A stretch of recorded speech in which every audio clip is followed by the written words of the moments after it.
berjalan. Ya. Di Makassar ada Gunung Ibrek. Coba tanya kakeknya kakek, kakeknya kakek, kakeknya kakek, kakeknya laki-laki. Gunung itu di situ sejak beberapa generasi. Tapi kenapa Al-Quran mengatakan wa hiya tamurru marrusab? Ya. Nah, analisa lebih lanjut ini nanti mengatakan bahwa kemudian ditegaskan lagi watasirul jibalu sayran, dan gunung itu benar berjalan benar-benar sayran gitu ya. Jadi benar-benar berjalan gitu. Ya. Nah, jadi seperti itu. Nah, coba yang lain, mohon maaf. Coba yang lain di-mute dulu ya. Itu supaya nggak masuk suara ya. Ada suara masuk. Coba masing-masing kalau mute-nya itu speakernya itu dimatikan dulu coba. Supaya suaranya nggak masuk. Ini kan ada suara masuk.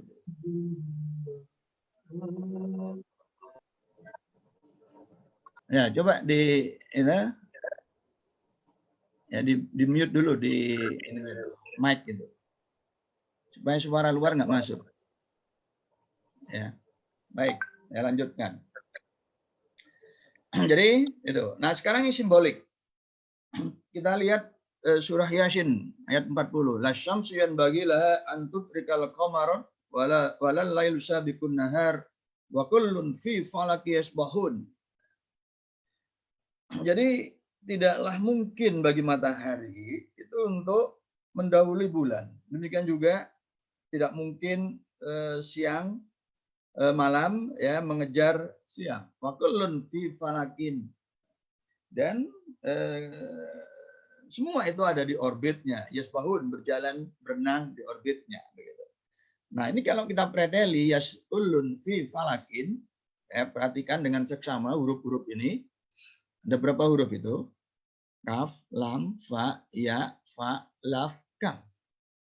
Apa huruf depan dan belakangnya? Kaf. Apa setelah huruf kaf dan sebelum huruf kaf? Lam. Apa setelah huruf lam dan sebelum huruf lam? Fa. Apa yang di antara dua fa? Iya. Jadi gimana huruf-huruf ini? Simetri. Betul ya? Nah, ini penyampaian yang simbolik. Itu. Tentu ini bukan sesuatu yang kebetulan. Wa ma khalaqnas sama wal arda wa ma bainahuma batila. Wa ma khalaqnas sama wal arda wa ma bainahuma la'ibin. Wa ma khalaqnas samawati wal arda wa ma bainahuma illa bil haq. Jadi ini tentu dengan hak, bukan main-main, bukan dengan kebetulan. Ya. Nah, ini nanti orang-orang yang bergerak dalam dunia astronomi lah kemudian mempelajari ini. Ya, kira-kira orbit benda langit itu bentuknya simetri, nggak acak, nggak kacau. Ya, kita kan sering kali berasumsi, ya kalau Allah menghendaki kacau itu, nah, gitu kan. Ya. Nah, kalau kacau nanti sainnya nggak susah dirumuskan. Ya. Tuh. Nah, ada yang tidak simetri. Ini agak susah menjelaskannya ya, tapi yang menarik terjemahannya ada yang perlu dikoreksi nih. Ya. An itu bukan ke tapi dari. Ya. Yamin itu udah benar kanan, tapi syama'il itu bukan kiri. Ya. Jadi an itu adalah dari, ya. Tapi syama'il itu adalah kiri-kiri. Karena syama'il itu adalah jamak taksir dari shimal, begitu ya. Jadi begitu. Nah, itu tadi cara penyampaian. Ya. Nah, sekarang ini akal ya, peran akal. Menarik tentang akal, ada 49 kata akal. Semua muncul dalam bentuk fiil dan hanya satu yang fiil lampau, 48-nya adalah fiil mudhari. Ya, jadi tentang akal itu Al-Quran menggunakan kata kerja, jadi harus berpikir, dan berpikir. Yang berpikir sebagai sejarah itu hanya satu, 48-nya adalah sedang berpikir dan ada berpikir. Menarik lagi 22 itu dengan domir hum yaqilun, 24 dengan domir antum taqilun ya. Nah, jadi kalau dengan domir antum berarti ayat yang ada la'allakum taqilun itu berarti sedang berkata kepada kita. Seolah-olah berkata kepada kita ya.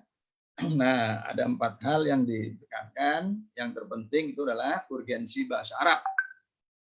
Jadi bahasa Arab diungkapkan inna anzalnahu qur'anan arabiyyan la'allakum ta'qilun, inna ja'alnahu qur'anan arabiyyan la'allakum ta'qilun. Ya, sungguh kami turunkan, sungguh kami jadikan Al-Qur'an berbahasa Arab supaya kalian pikirkan. Ya, ini urgensinya nih bahasa Arab. Tuh. Nah, kalau domir hum yaqilun itu berarti berbicara tentang pihak ketiga. Bisa jadi pihak ketiga itu kita, bisa jadi juga bukan. Nah, apa yang mau disampaikan itu tentang fenomena-fenomena alam. Ya, itu seperti yang tadi sudah saya sebutkan. Nah, yang menarik terkait dengan bahasa Arab, ini yang kemudian kita akan masuk ke nalar ayat semesta. Anzala minas sama'i ma'an. Ya, jadi tentang diturunkannya air, Al-Quran itu menggunakan 5 redaksi yang berbeda. Jadi anzala minas sama'i ma'an, kemudian anzalna minas sama'i ma'an. Jadi pakai pakai subjek nahnu di sini ya. Betul. Kalau anzala itu dia, huwa. Tuh. Nah, ini harus kita pelajari. Ini tentu berbeda gitu ya. Kemudian ada anzala, ada nazzala. Ada anzala, ada nazzalna. Gitu. Jadi dari kata nazala kemudian diwazan af'ala, diwazan fa'ala gitu ya. Dengan subjek huwa, dengan subjek nahnu itu sudah ada 4 kombinasi. Ya, ini bercerita tentang diturunkannya air di masa lalu karena ini fiilnya adalah fiil madi. Ya, ketar kerja lampau. Sedangkan air yang hujan berlangsung itu wa yunazzilu ya. Jadi Allah sedang menurunkan begitu ya. Itu minas sama ima. Jadi dari langit itu air. Ini sedang. Nah, ini. Ya. Jadi ada redaksional yang berbeda. Nah, ini lagi-lagi yang saya sebut tadi, ini yang tidak kita kaji. Ya. Nah, mestinya kita yang biasa ngaji, ya ilmuwan-ilmuwan berangkat dari sini apa maknanya. Dan ini sudah bukan sekedar tafsir ini sudah ilmu pengetahuan, ini harus riset ini, gitu loh ya. Jadi ini sudah beyond tafsir ini sudah sudah melampaui tafsir ini harus ditarik adalah ranah ilmu pengetahuan yang kemudian melahirkan ilmu pengetahuan itu sendiri. Jadi bukan kita gunakan ilmu pengetahuan untuk memahami ini, tapi justru ini kita lahirkan ilmu pengetahuan, begitu, ya. Jadi begitu. Nah, jadi antara akal, alam, dan bahasa Arab, ya, berdialektik sedemikian rupa. Nah, maka kemudian saya keluarkan gagasan nalar ayat-ayat semesta, jadi membangun teori itu dari teks-teks gitu ya. Jadi teks itu kita baca, kemudian kita kritisi. Ada ide apa di situ? Ya, kita beri pertanyaan logis, lalu kita beri jawaban sementara. Nah, jawaban sementara itu lalu kita jadikan hipotesa, lalu kita tindak follow up dengan penelitian, ya, dengan observasi, eksperimen, lalu konseptualisasi, itu ya. Nah, ini semua sudah saya tuliskan dalam buku saya, ayat-ayat semesta, nalar ayat-ayat semesta, kemudian bahasa Arabnya di sini. Insya Allah ada 2 buku lagi, ya, yaitu buku ayat-ayat samawat, kemudian bahasa Arab ayat-ayat semesta yang lebih detail lagi dari Arab metode hari ini, ya. Masih dalam proses, doakan supaya segera selesai. Nah, kita lihat sekarang contoh pertama. Ya. Ini gambar botol, ya, ditempeli kertas bertulis Jai Hidayah. Ngaji nih. Nah, di dalam surah Al-Insan, surah ke 76, wa yusqawna fiha ka'san kana mizajuha zanjabila. Jadi ini bercerita tentang situasi di surga kelak.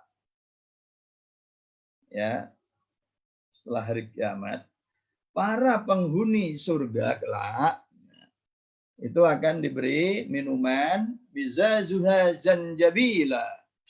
Ya, minuman campur jahe. Itu bisa susu jahe, kopi jahe, STMJ, ya, susu telur madu jahe, gitu, atau teh jahe, ya, atau apalah, gitu ya. Padahal Pare, Makassar, Surabaya itu panas. Tentu orang-orang di kota ini akan lebih tertarik kalau Allah menjanjikan kepada kita, wahai ya, orang Pare, orang Makassar, orang Surabaya, nanti kalian akan kami beri es kelapa muda di surga. Itu tentu lebih menarik. Atau paling apes jus apokat. Atau kalau enggak fruity, cappuccino, lemon tea. Tetapi kenapa Al-Quran menyebutkan bahwa minuman para penghuni surga kelak itu adalah wedang jahe. Nih. Nah, seorang guru paham kalau ada anak dipilih untuk ikut olimpiade kabupaten, ya tingkat kabupaten misalkan olimpiade fisika, berarti anak ini paling jago fisika di kelasnya. Gitu kan? Nah, jadi ketika jahe itu dipilih, berarti jahe punya keutamaan dibanding es degan, es kelapa muda, jus apokat, cappuccino, fruity, lemon tea, dan lain-lain. Apa kelebihannya? Jawabannya harus riset. Nah, ya, teliti. Setelah jahe, keluarga jahe, kunyit, kunyir, kencur, laos, temulawak, dan seterusnya itu ya. Itu riset ya. Jadi minimum untuk ibu bapak mulai besok jangan lagi ya fanatik kepada kopi, karena kopi itu nggak ada dalilnya di dalam Al-Quran maupun dalam hadis. Ya. Jadi kalau nggak ada dalilnya gimana itu? Ya, jadi begitu. Jadi kalau besok kalau ada kakek datang kasih wedang jahe aja. Ya, hitung-hitung gladiresik calon penghuni surga. Gitu. Nah, itu contoh lain. Ya, contoh lain di dalam surah An-Naml ayat 27. Hatta idza atawala wadin namlik qalat namlatun ya ayyuhan namlut khulu masakinakum la yahtimannakum Sulaimanu wa junuduhu wa hum la yashkurun. Ya, itu. Jadi nah, ini ada yang menarik, ada 4 kata semut ini, ya. Ya, ada 4 kata semut. Pertanyaannya adalah, kenapa kata semut yang ketiga itu dibedakan? Kenapa kok nggak dibuat sama semua? Namlun, namlun, namlun, namlun. Ya, seperti halnya dalam surah An-Nahl. Atau namlah, namlah, namlah, namlah. Seperti dalam surah Al-Baqarah. Ya, apakah Tuhan iseng? Tentu tidak. Wa ma khalaqnas sama wal arda wa ma bainahuma la'ibin. Batilah. Wa ma khalaqnas samawati wal arda wa ma bainahuma illa bil haq. Hak. Jadi nama ini hak. Bukan main-main, bukan sia-sia. Nah, itu aksiomanya. Itu postulatnya. Ya. Tuh. Nah, sekarang kita kaji. Namlah itu adalah namlun ditambah tak marbutoh. Tak marbutoh itu adalah tanda untuk isim muannas. Jadi kalau begitu semutnya adalah semut betina. Ya. Ustadz, ustadah, muslim, muslimah, jamil, jamilah. Nah, gitu kan? Jadi semutnya betina. Terus semutnya sudah apa? Kholat. Kolatnya gimana? Ya. Nah, itu adalah harf nida, kata seru. Sedang berteriak. Terus teriakannya gimana? Ya ayuhan namlu dukhulu. Nah, udkhulu. Hulu itu adalah fi'il amr, kata kerja perintah. Ya. Jadi kalau begitu, semut ini siapa? Siapa yang punya wewenang memerintah? Siapa yang punya wewenang memberi komando? Tentu itu pimpinan.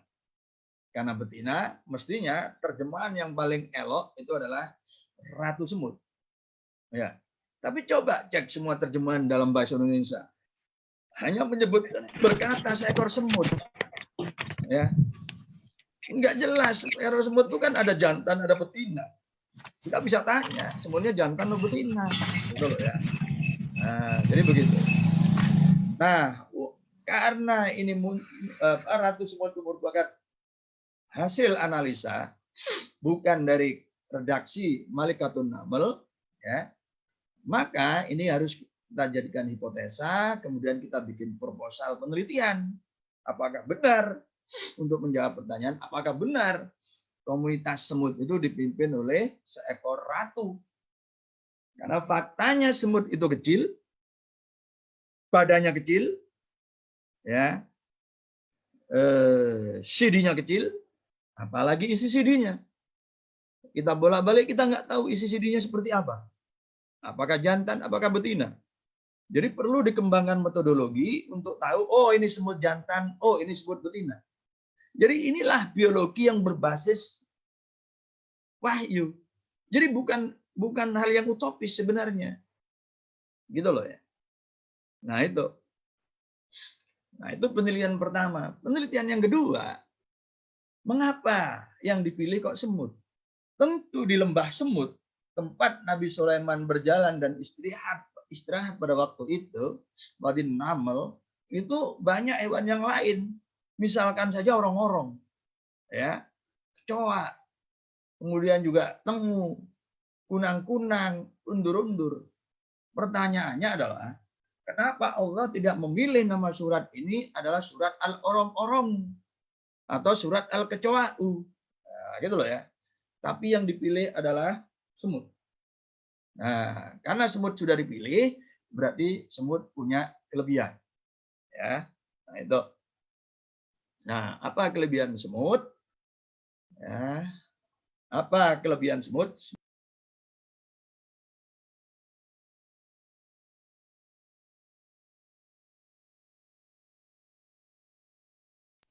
Nah, apa kelebihan semut? Itu harus diteliti. Ya, bukan lagi tafsir.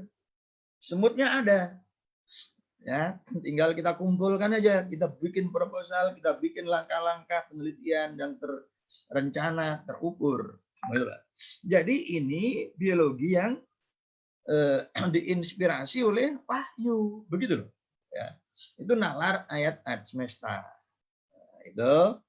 Nah, contoh terakhir di dalam ini ya, di dalam teknologi kapal, dalam rekayasa kapal. Nih, coba bandingkan dua ayat ini, baca pelan-pelan. Ya, yang pertama coba nih, Allahul ladzi sahkhara lakumul bahra litajriyal fulku fihi bi amrihi. Ya, jadi Allah menundukkan untukmu al-bahra, lautan. Jadi bahr di sini laut itu sebagai maf'ul bi, sebagai objek. Ya. Litajriya agar berjalan al-fulku, agar kapal itu bisa berjalan. Ya. Yang ditundukkan adalah lautnya. Tapi di ayat yang satu, wasahharolakumul fulka, ditundukkan untukmu kapal, litajriya fil bahri, agar dia bisa berjalan di laut. Nah, gitu. Di amri dengan perintahnya. Kan mirip ayat ini. Membolak-balik al-fulku dengan al-bahr. Ya, tuh. Nih. Bahru, kemudian al-fulku, al-fulka di sini. Ya. Tuh. Apa ini? Nah, ini harus kita teliti. Ya, kenapa kok begitu? Tentu ini bukan main-main. Nah, mari kita tengok sebentar. Ini gambar perahu dari kayu, ya. Kapal perahu yang dibuat oleh Nabi Nuh. Jadi pada waktu itu Nabi Nuh membuat kapal dari perahu, ya, dari pohon-pohon, dari pasak, yang pasaknya juga kayu. Nah, sifat dasar kayu itu kalau kita taruh di air itu mengapung. Gitu loh ya. Maka supaya dia berjalan, maka Allah menundukkan air laut itu supaya kemudian menyebabkan bergerak ini ke arah tertentu ya. Nah, bagaimana mekanisme itu? Ya, nah, itu harus kita teliti gitu ya. Tuh. Nah, inilah perahu yang kita tahu ini melibatkan daya dorong angin ya dengan layarnya ini yang bisa kita kendalikan.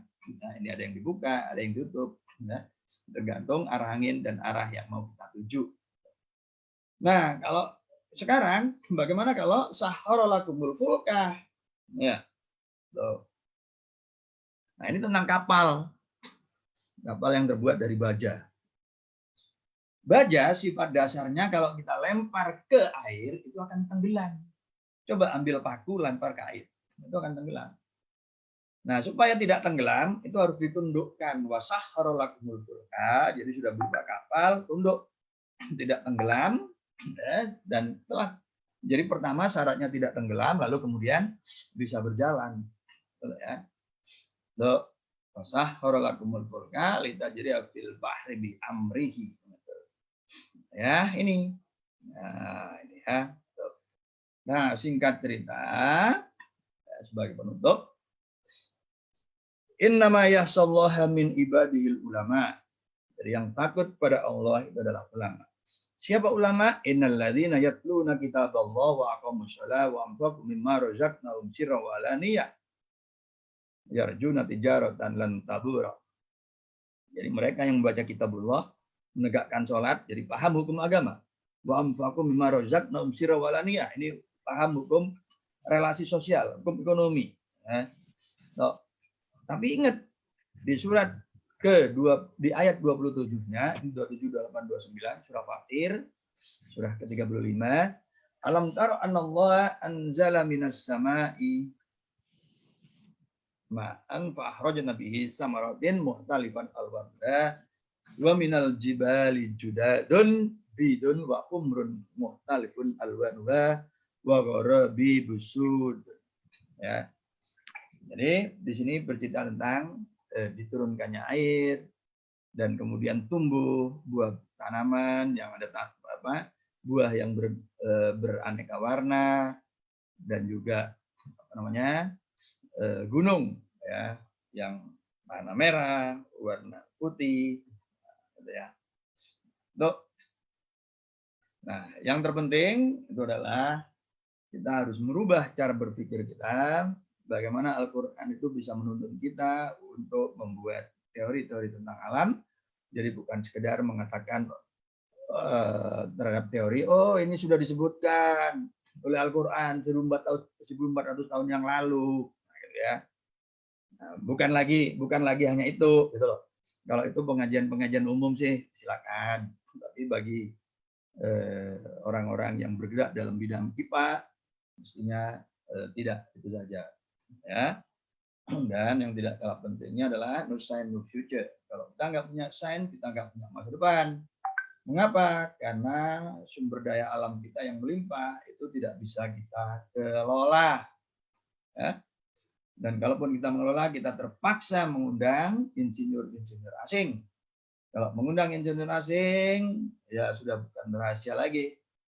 Akan ada yang dompleng-dompleng sehingga kemudian membuat negara kita tidak mandiri, tidak berdaulat. Ya. Dan sebagian isi buku saya juga sudah saya tuangkan di dalam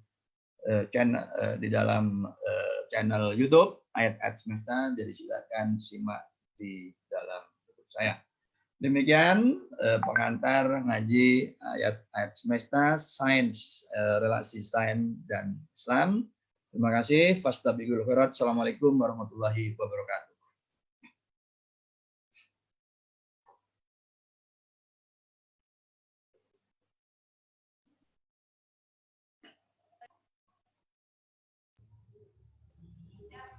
Ya, waalaikumsalam warahmatullahi wabarakatuh. Demikian tadi tadarus ayat-ayat semesta oleh Kiai Gus Pur. Agak berat ini, tapi sangat menarik juga. Selama ini kita mengaji saja secara tradisional, konvensional. Iya. Iya, iya. Ternyata di sekitar kita banyak ayat-ayat semesta yang tidak pernah kita perhatikan. Iya. Supaya lebih menarik lagi, saya persilahkan, sudah ada yang raise hand. Silahkan. Silakan kalau ada yang tanya. Mau bertanya, ya. Ya. Haris. Silakan. Haris. Asram. Iya, Pak Asram dulu, Pak Asram.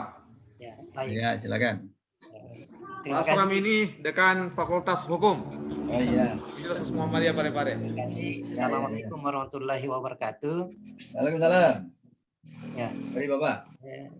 Menarik sekali apa yang disampaikan oleh Pak Kiai berkaitan dengan ayat-ayat semesta. Nah, dari sini saya ingin bertanya Pak Kiai dan tidak terlalu banyak komentarnya. Langsung saja kepada pertanyaan. Ada 3 pertanyaan yang disampaikan ke Pak Kiai. Yang pertama, karena tadi disinggung terkait dengan ayat-ayat semesta, maka kemudian saya ingin bertanya bahwa ayat-ayat dalam Al-Quran tentang kerusakan di ayat-ayat mana saja Pak Ustadz? Itu kerusakan terkait dengan kerusakan lingkungan. Oh. Ya. Iya. Kemudian yang kedua, di dunia ini dan termasuk di Indonesia, saya kira realitanya kita melihat banyak kerusakan yang ada di sekeliling kita, sehingga pertanyaan ketiganya itu langkah-langkah apa yang mestinya harus dilakukan agar kemudian tidak terjadi kerusakan lingkungan di sekitar kita, Pak Ustadz. Ya. Terima kasih. Assalamualaikum warahmatullahi wabarakatuh. Assalamualaikum warahmatullahi wabarakatuh. Ya. Iya, tentang kerusakan ya. Ditampung dulu Gus, penanya kedua. Oh iya, boleh. Haris. Mas Haris, silakan Mas Haris. Ya, dengan singkat. Bismillahirrahmanirrahim. Assalamualaikum warahmatullahi wabarakatuh. Saya mohon izin kepada host maupun pemateri karena saya juga punya beberapa pertanyaan dan tolong jangan dibatasi. Yang pertama kepada Ustaz, apakah sains mempunyai definisi tersendiri tentang hari kiamat, Ustaz? Oh, ya. Itu yang pertama. Kemudian yang kedua, secara sains ini yang menyangkut masalah ini, masalah apa namanya, orang banyak, kemaslahatan orang banyak. Karena kenapa? Biasanya di sebelum tahun 2013 ke bawah itu dulu, kita di akhir-akhir Ramadan itu selain kita ada perasaan bahagia mau menyambut hari raya Idul Fitri kemenangan, tapi pada malam itu pun kita diliputi rasa gundah gelisah. Karena kenapa? Kita masih menunggu keputusan Menteri Agama untuk menentukan apakah besok itu 1 Syawal boleh kita melaksanakan sholat Idul Fitri atau tidak. Dari dalam hal ini saya mau bertanya secara sains, mana yang benar antara metode hisab dengan metode ruqyah dalam penentuan 1 Syawal? Itu yang kedua. Kemudian yang ketiga terakhir, dalam hadis, karena kemarin itu di pertengahan Ramadan kita juga seluruh umat Islam di dunia, termasuk juga umat lain juga merasakan kegelisahan, Ustaz. Karena kenapa? Para penceramah menyampaikan bahwa pada pertengahan 15 Ramadan itu akan terjadi hura-hara atau dukhan akhir zaman. Saya pun di rumah itu menyediakan untuk menutup celah-celah supaya nggak masuk debu kalau memang pada malam itu terjadi asap. Tapi alhamdulillah sampai hari ini tidak terjadi. Dalam hari ini saya mau bertanya, ada hadis menyatakan bahwa umur umat Islam itu 1.500 tahun. Terlepas hadis ini dhaif atau tidak, secara sains, tolong jelaskan secara saintik. Kalau ia menolak hadis ini, bagaimana penjelasannya? Dan kalaupun dia mendukung, bagaimana penjelasan secara sains? Makasih Ustaz. Assalamualaikum warahmatullahi wabarakatuh. Ya, penanya ketiga Gus lewat chatting, ini Ibu Iradatullah. Ya. Iradatullah Rahim. Assalamualaikum Pak Ustadz. Akhir-akhir ini Jalan. teori bumi datar Oh iya. sedang booming dan dipercaya banyak orang. Ya. Tanggapan Pak Ustadz tentang bumi datar bagaimana? Ayat-ayat apa yang digunakan untuk menangkal teori tersebut? Terima kasih sebelumnya. Ya demikian untuk sementara sesi pertama ini. Kita akan, kalau masih ada waktu, sesi kedua. Dipersilakan kepada Gus untuk menjawab. Ya, baik. Ya, sebentar.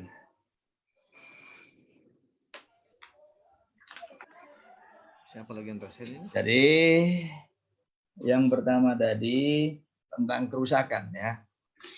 Tentang kerusakan.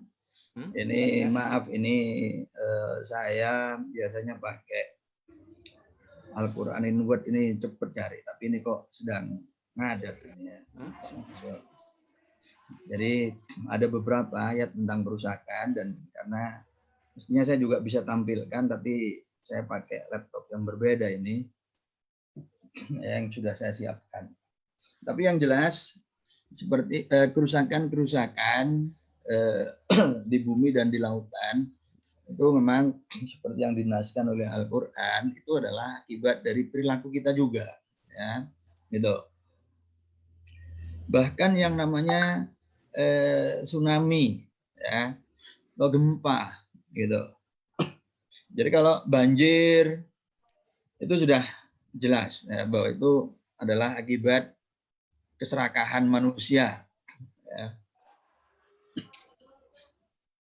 Jadi di dalam sebentar,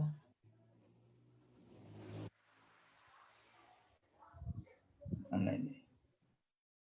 Oh, bentar. Oh, saya. Jadi di dalam surah apa? Itu ada ya ardu akli ma'aki. Jadi wahai bumi, seraplah airmu, dan wahai langit, berhentilah engkau menurunkan air. Ya, jadi di sini sebenarnya itu adalah konsep tentang drainase. Ya. Tuh. Jadi banjir itu terjadi karena ulah manusia. Jadi pertama, kalau kita bicara banjir, itu tentu berbicara tentang asal-usul banjir, yaitu di daerah-daerah yang di situ pohon-pohon ditebang, kemudian melewati daerah-daerah yang di situ saluran air itu sudah banyak yang buntu, ya. Itu. Jadi bagaimana dengan yang namanya tsunami dan juga gempa? Tsunami dan gempa itu adalah, saya sering mengibaratkan tsunami dan gempa itu mirip kentut. Kentut itu hukumnya wajib keluar, ya, maksudnya wajib dikeluarkan, nggak boleh ditahan. Berbahaya kalau orang nggak bisa kentut, ya. Tetapi setiap orang yang pengen kentut, ketika bertemu dengan, misalkan, ya, seorang santri ketemu dengan kiainya, seorang mahasiswa bertemu dengan dosen pembimbingnya, atau ketemu rektor, ya, yang ingin kentut, itu diapakan? Maka kentutnya ditahan supaya tidak keluar di saat ketemu dengan orang-orang yang terhormat ini. Gitu. Tapi begitu selesai ketemu, ya, apalagi kemudian ketemu teman kita yang suka bercanda nggak karuan, maka kentutnya pun dibuat sekencang sedemikian rupa, ya, baru ketawa bareng-bareng, ya. Nah, gempa dan tsunami itu seperti itu. Gempa itu wajib keluar, artinya itu adalah proses alamiah seperti manusia makan, makanan itu kemudian diproses, terjadi pembakaran di dalam tubuh, lalu ada residu yang muncul dalam bentuk keringat, muncul dalam bentuk urin, muncul dalam bentuk air liur, muncul dalam bentuk ingus, muncul dalam bentuk air mata dan terusnya itu. Nah, lalu juga dalam bentuk kentut. Jadi itu wajib. Berbahaya malah kalau orang nggak bisa kentut. Nah, di bumi juga begitu, terjadi pembakaran di pusat bumi. Nah, dan pembakaran itu ada bagian yang memang dia harus keluar. Nah, ketika keluar, dia mencari jalan keluar. Nah, di sela-sela kerak lapis bumi itu. Ya. Tuh. Dan dia nyari jalan. Dan disitulah yang kemudian dimungkinkan terjadi lonjakan lapisan bumi itu. Nah, di mana dia akan keluar dalam artian lonjakan itu kemudian terjadi tentu di daerah yang disebut ring of fire, ya, sabuk gempa. Dan sabuk gempa itu panjang. Jadi sebenarnya pilihannya itu banyak. Tapi ibarat orang kentut tadi, kalau di suatu tempat itu banyak orang-orang yang mulia, banyak orang yang terhormat, banyak orang-orang yang masih berzikir, itu dihindari. Ya. Nah, itu akan mencari celah.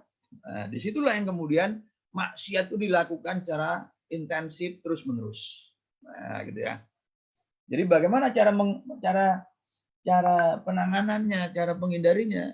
Ya, kita kerusakan yang kita buat, kita harus menghindari perusakan. Itu ya.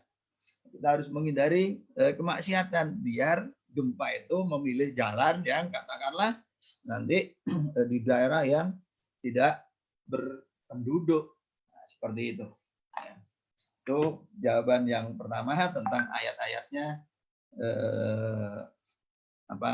Ini saya nggak bisa langsung jawab. Ya. Mohon maaf, saya bukan hafid. Nah, kemudian tentang yang kedua, ya, tentang kiamat. Nah, ini sebenarnya penanganan ini juga terkait dengan corona. Jadi penanganan corona itu juga harus melibatkan sains, ya, dan alhamdulillah pimpinan Ustadz Muhammadiyah sudah memberi instruksi, ya, sampai hari ini belum melonggarkan, belum mengizinkan warganya untuk katakanlah berkerumun di tempat keramaian bahkan termasuk ibadah, ya, bahwa ada kelompok lain, ya itu ya biarlah kelompok lain. Tapi sampai hari ini Muhammadiyah masih istiqomah dengan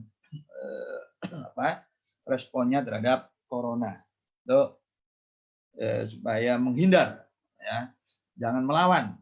Itu corona kok dilawan, ya, tapi caranya itu adalah menghindari. Itu. Nah, kemudian yang kedua tentang kiamat. Menurut sains, kalau menurut sains itu sebenarnya adalah ya, kiamat kubro itu kehancuran jagat raya secara keseluruhan. Ya, bukan hanya kehancuran bumi, tapi kehancuran jagat raya secara keseluruhan. Itu kalau menurut sains. Dan kalau menurut sains itu masih lama. Ya, kabar baiknya di situ. Masih sekitar sekian miliar tahun lagi. Itu kalau menurut sains yang ada saat ini. Karena usia jagat raya kita 13,7 miliar tahun. Jadi kalau itu simetri jagat raya kita, kiamat itu masih kira-kira 16 miliar tahun lagi. Jadi masih lama. Ya. Nah, itu menurut sains. Tapi kan Al-Quran mengatakan kiamat tidak ada yang tahu waktu kiamat. Jadi hanya Allah yang tahu dan itu bisa sewaktu-waktu. Kemudian tentang penentuan Idul Fitri. Ya. Sebenarnya kalau menurut sains itu sudah relatif defini. Ya. Sebenarnya sainsnya sudah selesai. Sains Idul Fitri itu sudah selesai. Ya, di kalangan para penganut hisab itu sudah selesai. Ya, betul. Ya, tapi karena memang ada hadis yang redaksionalnya itu meruqyat, meskipun ada hadis juga yang dipandang sebagai ilat, sebab mengapa kok ruqyat, yaitu inna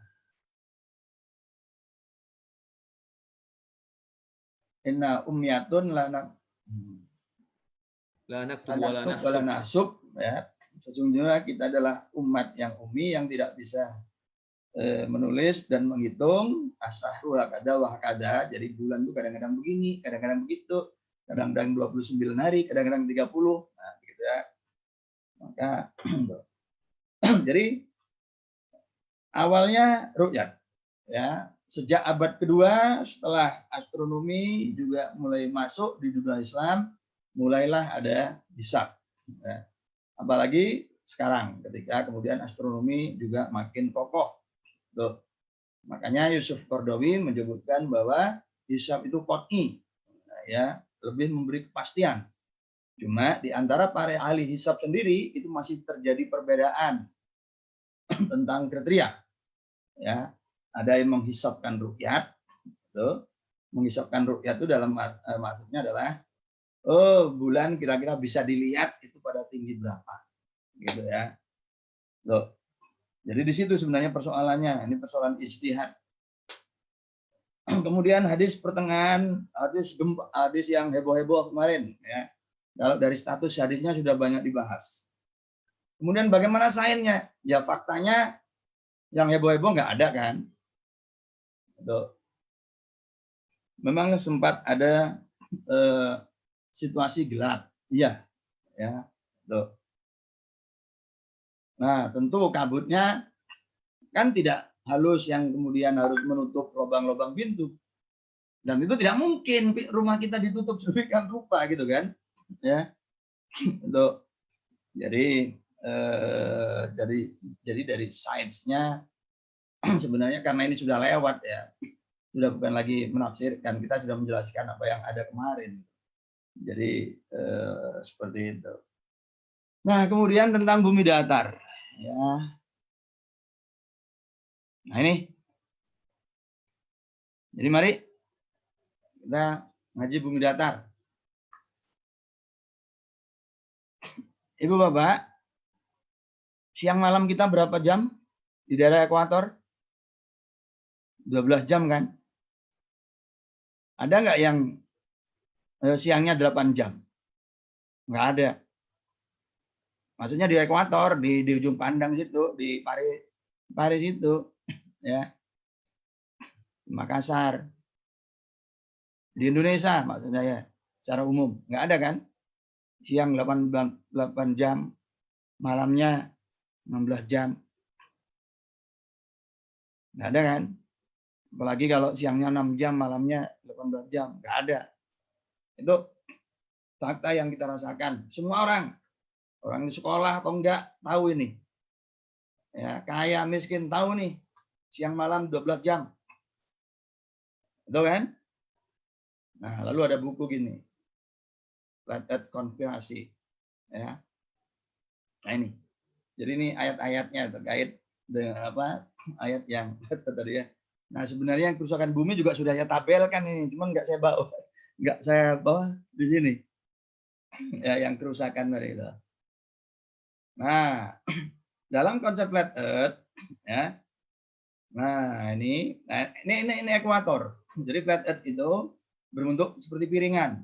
Ini ekuatornya nih. Ya, ini ekuatornya nih, di tengah. Nih di tengah ya, hitam ini, yang hitam. Ini kutub selatannya itu di pinggir. Kutub utara tuh di pusat. Ya, tuh. Nah, maka kalau bumi datar berarti matahari dan bulannya harus di atas. Ya, tidak boleh muter lalu dia ada di bawahnya. Sebab kalau ada di bawahnya nanti muka bumi itu mengalami gelap terus-menerus. Nggak pernah terjadi itu. Jadi harus di atas. Ya. Dan kalaupun di atas, jauh atau dekat? Harus dekat, nggak boleh jauh. Sebab kalau jauh nanti cahayanya kena semua permukaan bumi. Jadi di bumi hanya ada siang. Itu nggak sesuai dengan kenyataan. Jadi harus dekat. Ya. Tapi bentuknya, kalaupun dekat, bentuknya harus apa?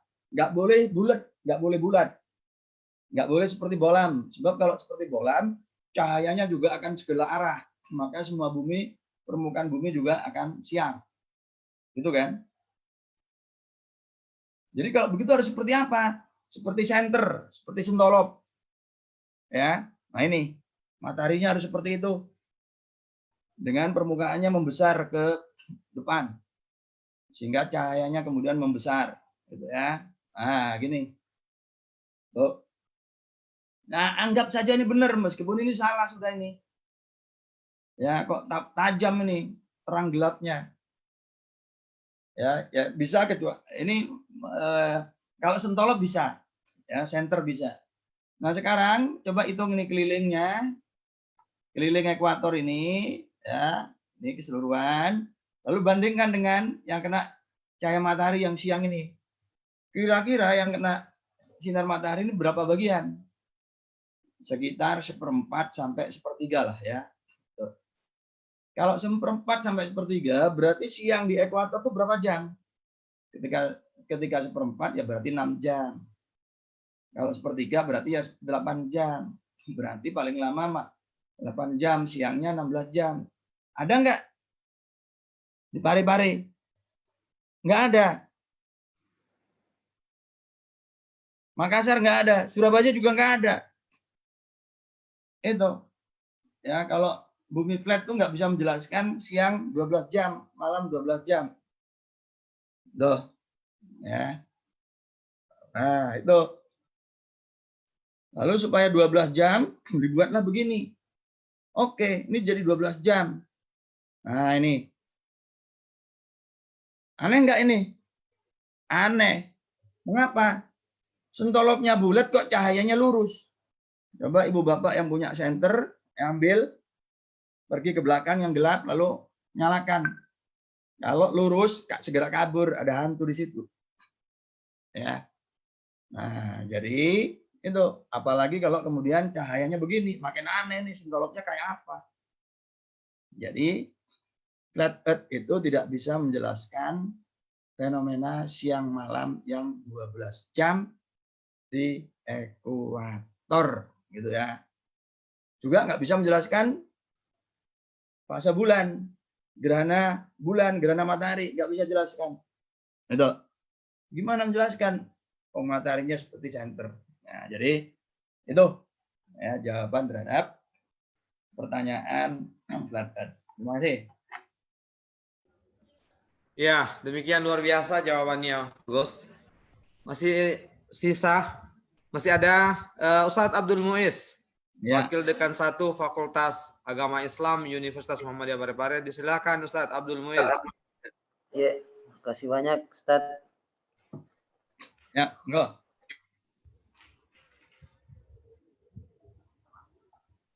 Sinyalnya. Silakan.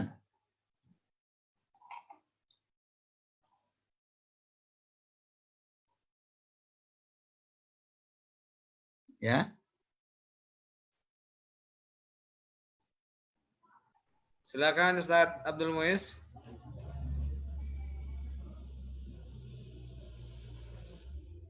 Nampaknya sinyal di tempat Ustadz Abdul Muiz lagi. Ya, silakan yang lain. Yang lain Bapak Ibu sekalian. Ayo silakan. Masih ada?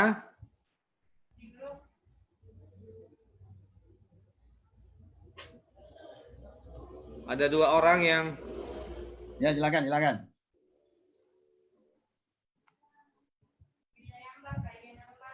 Ya. Ibu Iri Ani Ambar dan Mas Pur setelah itu. Silakan Ibu Iri Ambar. Terima kasih. Assalamualaikum warahmatullahi wabarakatuh. Singkat saja, Bapak narasumber, bahwa dalam Al-Quran ada di beberapa ayat kerap menyapa manusia dengan sebutan Anas, kemudian Al-Bashar, Al-Insan, dan Abdun. Hal ini tentu merupakan sapaan yang unik buat manusia itu sendiri. Kenapa? Karena kalau kita melihat bahwa inti dari ajaran Islam, tentu kita kembali lagi menapaki bahwa ada ternyata sisi yang perlu dikuak sebagaimana sebutan cetak biru manusia. Nah, ketika hal ini tersentuh oleh sains, apakah tidak serta-merta ada ayat yang menjadi disfungsional Karena ketika menguak cetak biru manusia berarti tidak ada lagi rahasia dan bisa menstruktur ulang masa depan manusia. Ini dari segi sainsnya. Jadi bisa jadi ada hal termnya seperti ini. Keterlemparan manusia dalam dunia yang begitu ambigu. Kemudian kalau dari sisi intuisi Bapak narasumber, apakah juga ini bisa menjadi proses keterlatihan buat setiap manusia ketika memang itu ada ruang yang bisa mengasah kita untuk menangkap esensi dari intuisi itu, karena sifatnya intuisi itu ibarat kilatan cahaya yang bisa seketika menghilang dan tidak akan kembali lagi. Mohon pencerahan dari Bapak Ustadz. Sekian, terima kasih. Assalamualaikum warahmatullahi wabarakatuh.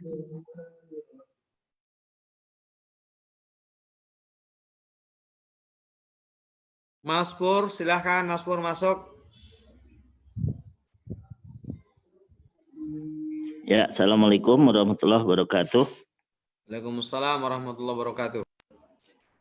Saya Abu Yahya Purwanto dari sebenarnya satu alma mater sama Gus Pur, saya dari astronomi. Dan karena tadi dikatakan bahwa dari sisi sains sudah tuntas tentang masalah perhitungan awal bulan atau penanggalan Komariah, tapi sebenarnya kalau saya lebih berpandangan justru mukjizat Rasulullah SAW adalah dengan memerintahkan sumu liru'yatihi wa aftiru liru'yatihi fa in gumma alaikum fa'akmilu iddata sya'ban salasin. Jadi sehebat apapun hisab di situ ketika ada upaya ru'yah dan sebenarnya mungkin bulannya juga di atas ufuk, tapi ketika tertutup awan kita disuruh menggenapkan bulan Sya'ban 30 hari. Artinya memang sudah diketahui bahwa hisab itu tidak mungkin bisa menggantikan ru'yah secara total, ya, secara penuh. Maka apalagi dalam bahasa Arab tadi istilah ru'yah itu sudah masdar, sudah bukan lagi fi'il. Artinya ru'yah bil ain, karena kalau biroi itu disebut ro'yun, ya. Kalau mimpi disebut ru'ya. Jadi ya ini karena beda aliran sajalah barangkali antara ru'yat dengan hisab. Sehingga pada dasarnya kalau keputusan hakim itu tidak didasari ru'yah, tetapi menetapkan hilalnya ada, itu sebenarnya patut diragukan oleh sebagian umat Islam. Jadi tetap ru'yah itu selalu diperlukan sampai kapanpun. Mungkin bisa saya mendapat pencerahan dari sudut pandang lain. Begitu Gus Pur, makasih. Oke, dipersilakan Gus untuk menjawab.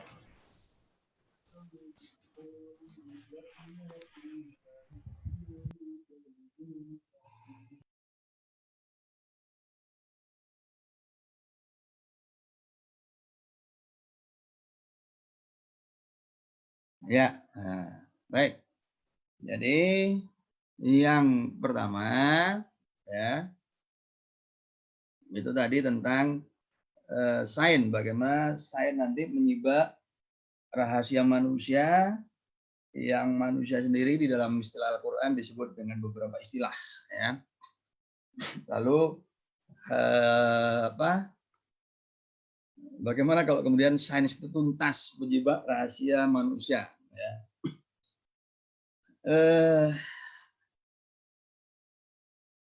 Saya kok berpandangan bahwa sains juga nggak akan pernah tuntas menyibak rahasia manusia. Seperti halnya sekarang, ya, sains ini kan ada kasus menarik nih, ya. Ada kasus menarik bahwa kita ini kan sedemikian percayanya kepada sains, begitu, ya.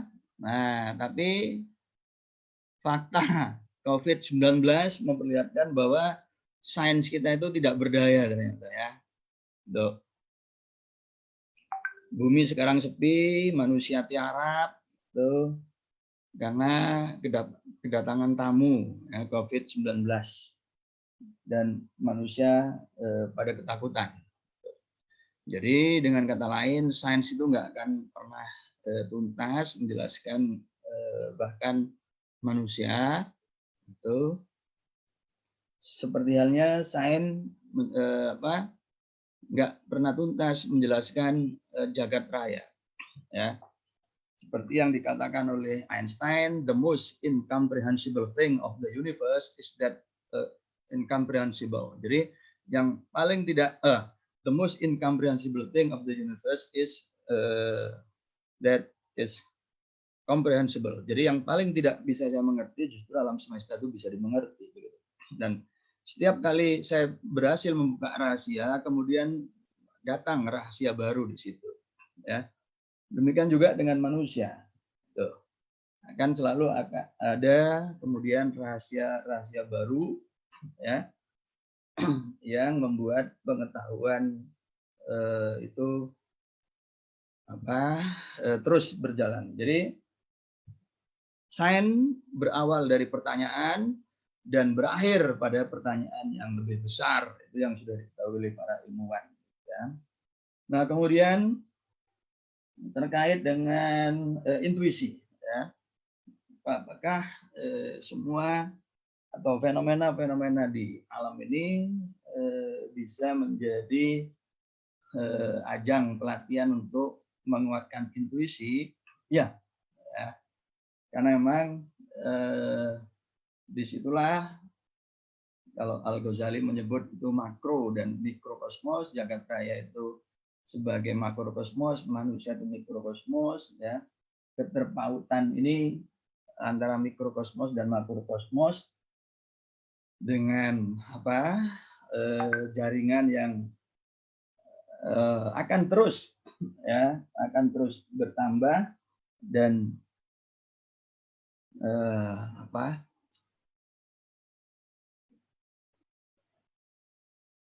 nggak akan selesai begitu, ya, nggak akan selesai begitu.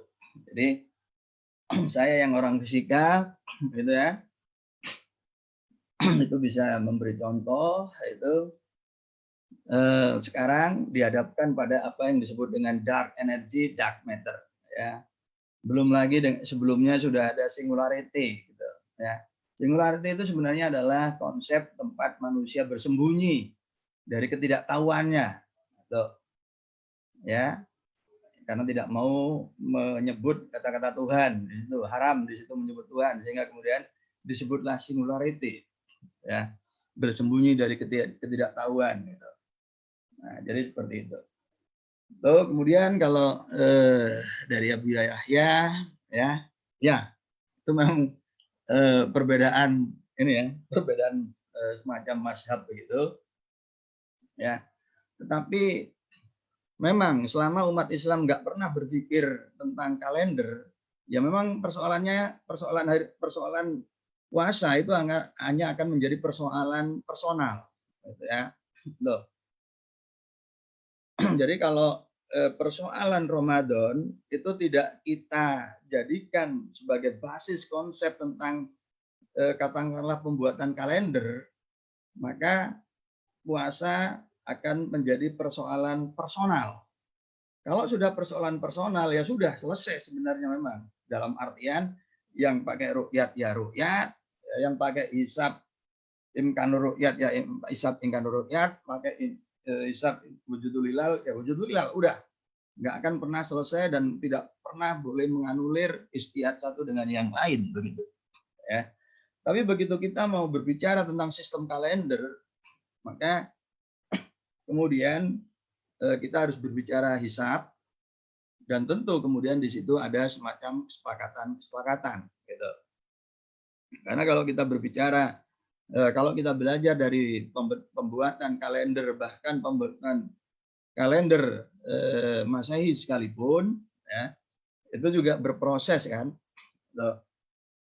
Jadi bahkan sejak zaman Kaisar Romawi, ya, kemudian ke Julius Caesar, nah kemudian ke Paus Gregorius 13, itu ini kan menggambarkan perjalanan sistem kalender yang memang tidak bisa dalam waktu 1-2 tahun. Ya.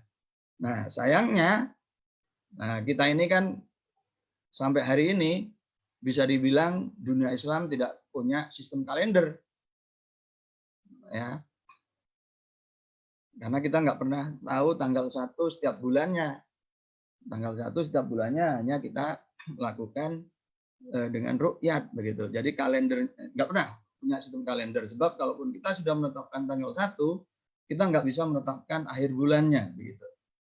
Nah, jadi di sini sebenarnya persoalan yang mengganjal itu.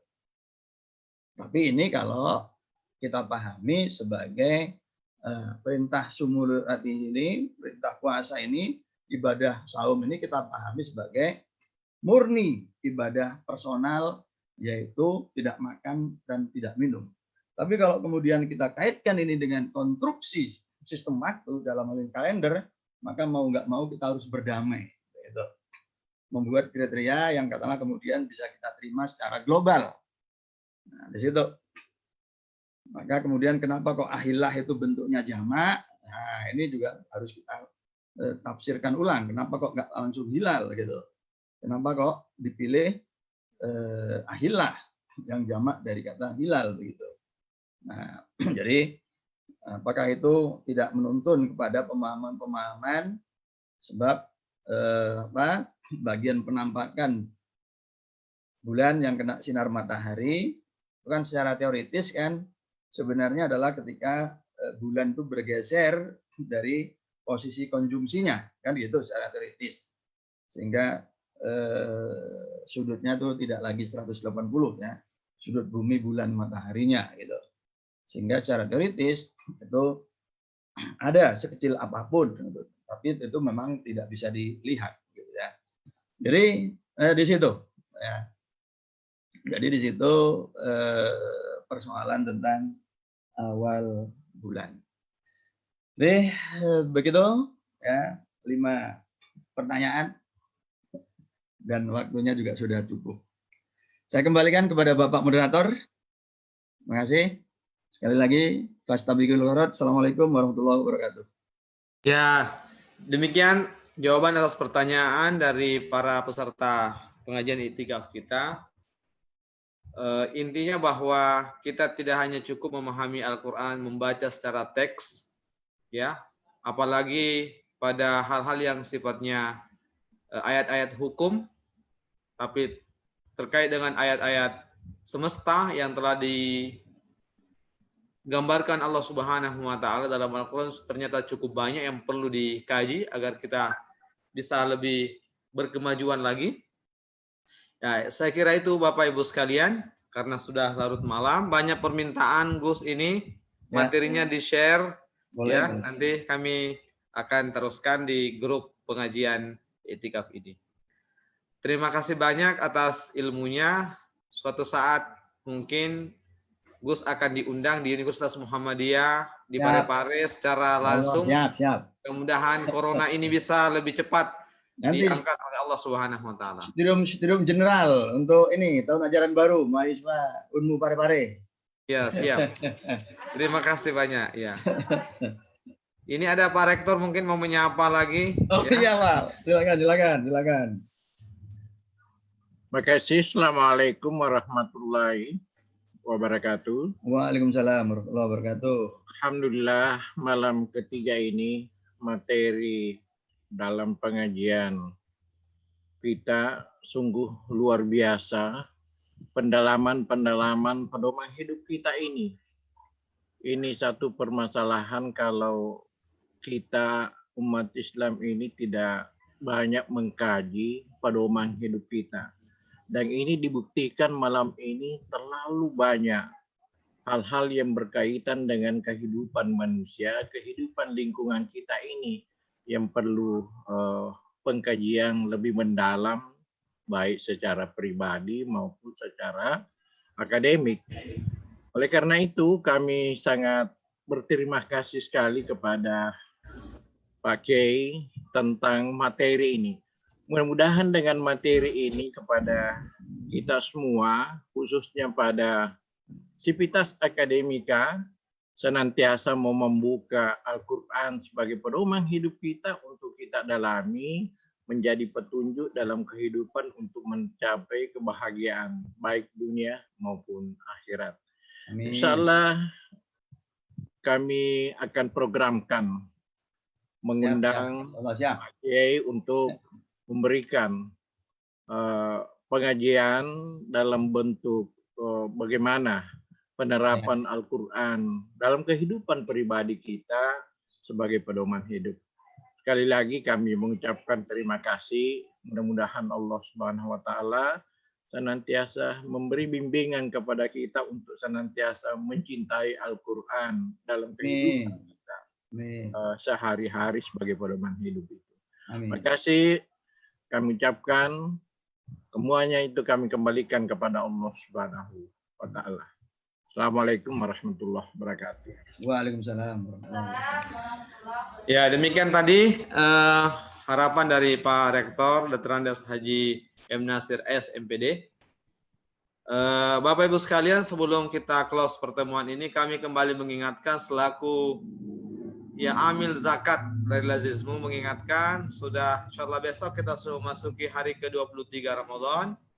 Ya, yang belum menunaikan zakat fitri untuk segera membayar zakat fitrinya di Lazismu, atau relawan Lazismu akan menjemput di rumah Bapak Ibu sekalian karena stay at home. Ya. Kemudian jangan lupa yang mau berdonasi pada tanggal 18 gerakan serentak Lazismu secara nasional bersama MCCC untuk pembagian paket pangan. Satu paket itu 150.000. Kalau ada Bapak Ibu yang mau berpartisipasi membantu saudara kita yang terdampak secara ekonomi dari COVID-19 ini, bisa berpartisipasi lewat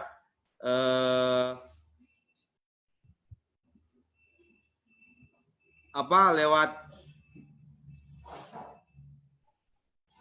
nomor rekening 7181113302 di rekening infak Bank Syariah Mandiri. Ya, sesuai yang ada di ID meeting kita. Mudah-mudahan pertemuan kita ini diberkahi Allah Subhanahu wa taala. Ya, kita bisa meningkatkan daya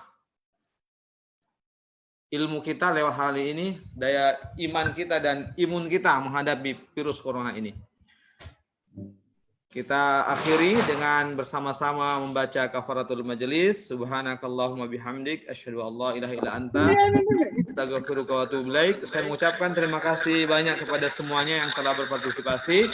Nasrun minallah wa fathun qarib. Wassalamualaikum warahmatullahi wabarakatuh. Waalaikumsalam. warahmatullahi wabarakatuh. Besok jamaahnya kan berapa jamaah? Ingin masuk. Enggak. Assalamualaikum. Salam.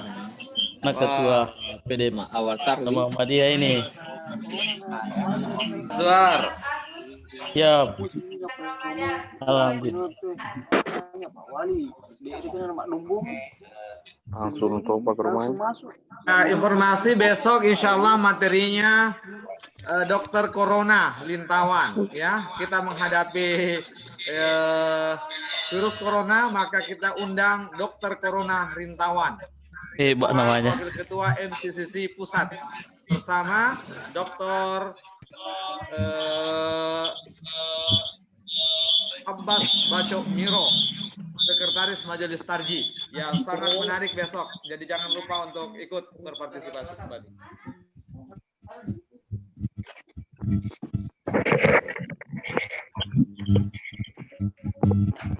Gimana Pak Leko? Mestinya pertemuan ini disponsori oleh Pak Leko.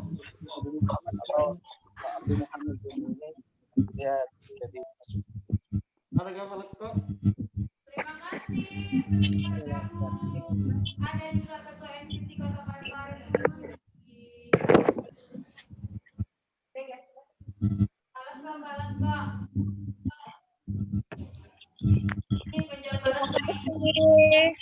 Semuanya.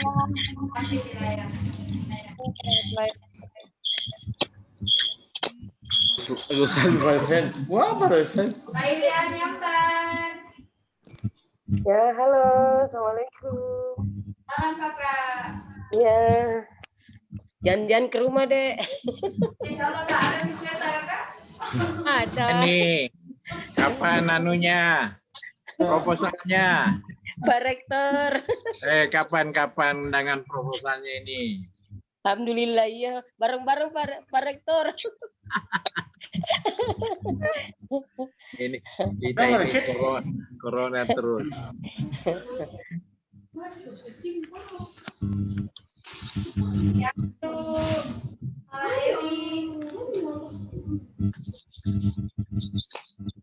Saiful. Ya Pak. Berapa setiap malam ini partisipan? Apa sesuai target atau bagaimana? Rata-rata di atas 100 Pak. Alhamdulillah. Alhamdulillah. Kemarin ada 150 lah.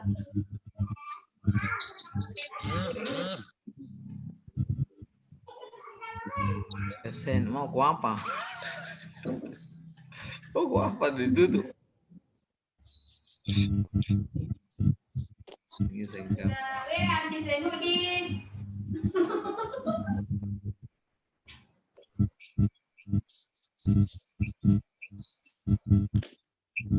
Gus Salim. Saya mau ngomong sini Bang Gus Salim.